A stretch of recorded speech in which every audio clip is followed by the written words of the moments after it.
මගෙන් පොඩි වැරැද්දක් වුණා.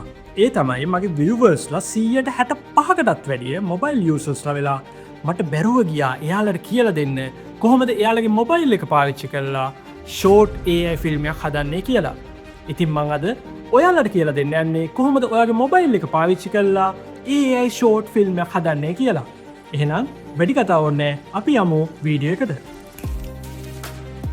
මේ වැඩට අපිට අවශ්‍ය කරන ඇපලිකේෂන් හතරක් එකත් තමයි Google Gemini අනිත් එක Grok අනිත් එක Google Chrome අනිත් එක CapCut.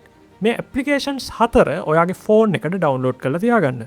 ඉස්සෙල්ලම Google Gemini එකට යමු. හරි ඊට පස්සේ අපි Gemini එකට ඉන්ස්ට්‍රක්ෂන්ස් දෙන්න ඕනේ. මේ අපිට හදන්න තියෙන ෂෝට් මූවි එකක්. ඒකේ සීන්ස් 5ක් තියෙනවා. මේක හදන්නේ අපි 20 එකකින්. ඒ විතර නෙවෙයි දැන් මට මේ වැරදීමක් කරලා තියා මම 4ක් කියලා දාලා තිබ්බට ඔයාලා දාන්න මේ ඔයාලගේ තියෙන සීන්ස් ප්‍රමාණයට ප්‍රොම්ප්ට්ස් ගන්න. ඒ කියන්නේ සීන්ස් 5ක් නම් ප්‍රොම්ප්ට්ස් 5ක්. සීන්ස් 6ක් නම් ප්‍රොම්ප්ට්ස් 6ක්. ඒ වගේ දාන්න. ඊට පස්සේ වැදගත්ම දේවල් දෙකක් තියෙනවා. එකක් තමයි චරිතයේ කන්සිස්ටන්සි එක ගොඩක් වැදගත් කියලා දාන්න. අනිත් එක කොපි කර ගැනීමට පහසු ලෙස ප්‍රොම්ප්ට්ස් දෙන්න කියලා දාන්න. මොකද එතකොට Gemini එකෙන් අපිට ජෙනරේට් කරලා දෙන ප්‍රොම්ප්ට්ස් අපිට කොපි කරගන්න පහසු විදිහටයි එයා ලබා දෙන්නේ. එතකොට අපිට එක ක්ලික් එකකින් ඒ ප්‍රොම්ප්ට් එක කොපි කරගන්න පහසුයි. ඒක මම ඉස්සරහට පෙන්නන්නම්. ඊට පස්සේ සීන්ස් පහ මම මේ විදිහට මේ කෙටියෙන් විස්තර කිරීමක් දීලා තියෙනවා. මොකද මේ පොඩි ස්ටෝරි එකක් තියෙන්නේ. ඊට පස්සේ අපි මේක එන්ටර් කරලා බලමු. Gemini එකෙන් තිබු රෙස්පොන්ස් එක කියලා තියෙනවා insert your character description කියලා තැනට අපේ තියෙන මේ character එකේ විස්තර කිරීමක් පෙනුමේ විස්තරයක් ලබා දෙන්න කියලා. ඉතින් ඒක අපිට හැමතිස්සෙම ටයිප් කර කර ඉන්න හරි කොපි කර කර ඉන්න හරි කරදරයිනේ.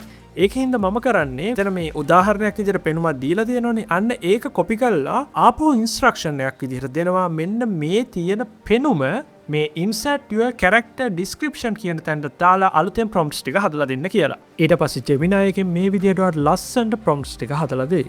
මෙතනදී මෙයා හැම scene එකකම options කීපයක් අපිට ලබා දීලා තියෙනවා. ඒ කියන්නේ options කීපයක prompt ලබා දීලා තියෙනවා. අපිට ගැළපෙන විදිහේ මේ option එකක් තෝරගෙන අපිට පුළුවන් ඒක 20 එකට දාලා අපේ images ටික generate කරගන්න. එහෙනම් අපි ඊළඟට ඒක කරමු. ඊට පස්සේ Google Chrome open කරලා එතන 20 කියලා search කරලා 20 එක ඇතුළට යමු. Enter tool කියන එක click කරන්න. මේ ඉරිතුණු click කරන්න. ඊට පස්සේ subject කියන එකට ඔයාගේ තියෙන ලස්සන image එකක් add කරගන්න. ඒකේ වගේ මූණ පැහැදිලිව පේන්න තියෙන්න ඕනේ. ඊට පස්සේ අපි Gemini එකට ගිහිල්ලා අපිට ගැළපෙන විදිහේ prompt එකක් copy කරගමු. මම මුලදිම කිව්වා Gemini එකට දෙන instructions හදද්දී එතන කියන්න කියලා ඔයාට ලබා දෙන prompts ඔයාට copy කරගන්න පහසු ආකාරයට ලබා දෙන්න කියලා. ඉතින් මේ මෙතනදී ඔයාට මේ Gemini එකෙන් ලබා දීලා තියෙන prompts දිහා බලන්න. ඒකේ තියෙනවා හැම බොක්ස් එකකම දකුණු පැත්තේ උඩ පොඩි කොටු දෙකක්.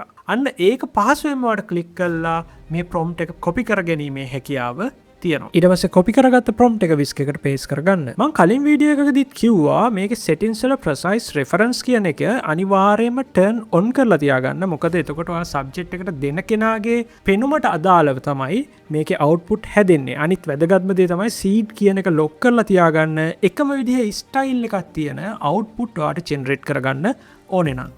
Facebook, Instagram වීඩියෝ සඳහා පළවෙනි එක තෝරගන්න, YouTube Shorts, TikTok සඳහා දෙවෙනි එක තෝරගන්න, තුන්වෙනි එක YouTube long වීඩියෝ සඳහා තෝරගන්න. දැන් මෙතන මේ කහපාට ඊතලේ ක්ලික් කරලා අපේ prompt එක submit කරගමු. මට ඒක දෙපාරක් ක්ලික් වුණා. ඒකයි මේ මෙතන 4ක් හැදෙන්නේ.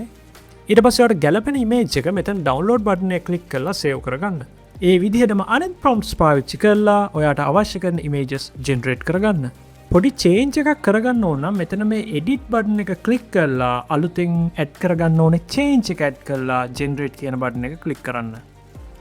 මම ඔයාලට කලින් වීඩියෝ එකෙදිත් කිව්වා AI වලින් generate කරන images ගොඩක් වෙලාවට අපිට අවශ්‍ය කරන විදිහටම සමහර වෙලාවට ලැබෙන්නේ නැහැ. ඒ වගේ අවස්ථාවලදී අපිට සිද්ධ වෙනවා සමහර වෙලාවට Gemini එකට හරි ChatGPT එකට හරි ගිහිල්ලා අපේ prompts update කරගන්න. එහෙම නැත්නම් පොඩි පොඩි වෙනස්කම් නම් අපිට පුළුවන් 20 එකේම image එකේ උඩ click කරලා පොඩ්ඩක් edit කරගෙන අපේ prompt එක ආපහු image එක generate කරගන්න. ඊට පස්සේ Grok open කරගෙන imaging කියන එකට යන්න. ඊට පස්සේ මේ image icon එක click කරලා එතන photo library කියන එක click කරලා එතනින් ඔයාගේ පළවෙනි scene එකට අදාළව තියෙන start frame එකේ image එක add කරගන්න. ඊට පස්සේ ඔයාගේ වීඩියෝ එක ඔටෝම ජෙනරේට් වෙන්න ගන්නවා මේ image එකට අනුව. ඒක අවුල් වගේ නම් ඔයාලට පුළුවන් edit කරගන්න prompt එකක් දීලා.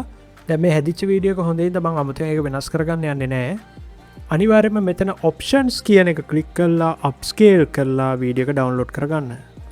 අපි අනිත් වීඩියෝසුත් එහෙම හදාගෙන යමු. මේකෙන් ජෙනරේට් වෙන වීඩියෝස් ගැන ඔයා සැටිස් නැත්නම් ඔයාට පුළුවන් මෙතන මේ එඩිට් වීඩියෝ කියලා තියෙන තැන ඉස්සරහා තියෙන පැන්සලක අයිකන් එක ක්ලික් කරලා ඔයාට අවශ්‍ය කරන විදිහේ ප්‍රොම්ප්ට් එකක් ටයිප් කරලා හරි පේස්ට් කරලා හරි සබ්මිට් කරලා අලුතෙන් වීඩියෝ එක ජෙනරේට් කරගන්න. මේ විදිහටම අනිත් වීඩියෝස් ටිකත් අපි ජෙනරේට් කරගමු.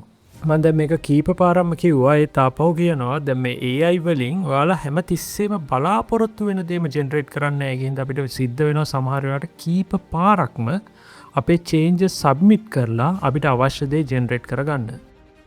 CapCut open කරලා new project කියන එක ක්ලික් කරන්න. දැන් ආ Grok එකකින් ජෙනරේට් කරගත්ත වීඩියෝස් ටික සිලෙක්ට් කරගෙන ඇඩ් කරගන්න. වීඩියෝ දෙක සෙට් වෙන තැන මැද තියෙන සුදු පාට බොක්ස් එක ක්ලික් කරලා ඔයා ට්‍රාන්සිෂන් එකක් තෝරගන්න.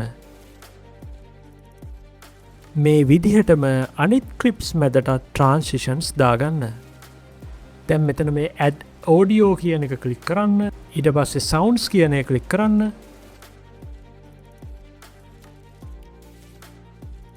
මෙතන ඔයා කැමති ටයිප් එකේ සින්දුවක් ටයිප් කරලා ඔයාට සර්ච් කරගන්න පුළුවන්.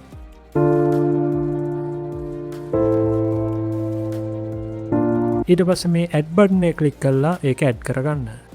බෑග්ග්‍රවුන්ඩ් මියුසික් එකේ අනවශ්‍ය කොටසක් තිබ්බොත් ඒක ස්ප්ලිට් කරලා ඩිලීට් කරගන්න. දැන් ෆිල්ටර්ස් කියන එක ක්ලික් කරලා වීඩියෝ එකට ගැලපෙන විදිහේ ෆිල්ටර් එකක් තෝරගන්න. දැන් මෙතන තියෙන ටෙක්ස්ට් ටු ඔඩියෝ කියන එක ක්ලික් කරන්න. ඔයාට අවශ්‍ය කරන වොයිස් ඕවර් එකේ ඩයලොග්ස් මෙතන ටයිප් කරගන්න. ඔයාට වොයිස් ඕවර් එක අවශ්‍ය කෙනාගේ කටහඬත් එයාගේ කතා කරන ස්පීඩ් එකත් මෙතනින් චේන්ජ් කරගන්න. I am so thirsty. I am so thirsty. ඊට පස්සේ මෙතන apply හෝ next කියලා තියෙන්න පුළුවන්. ඒ දෙකෙන් එයා ක්ලික් කරන්න. දැන් මේ dialogue separate parts විදිහට හැදලා තියෙන්නේ ඔයාට කැමති තැනකට ගැලපෙන තැනකට ඇදලා දාලා මේක adjust කරගන්න පුළුවන්. ඒ වගේම තමයි මේ dialogues වලට හැදිච්ච subtitle වල style, text size එක ඔයාට change කරගන්න පුළුවන්. ඊට පස්සේ export කියන එක ක්ලික් කරලා ඔයාගේ වීඩියෝ එක save කරගන්න. එහෙනම් අපි සේව් කරගත්ත වීඩියෝ එක දැන් බලමු.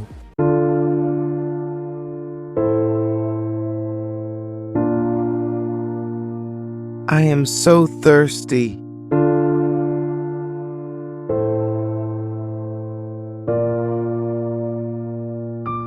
Water! I see water! Oh my God, where is the water?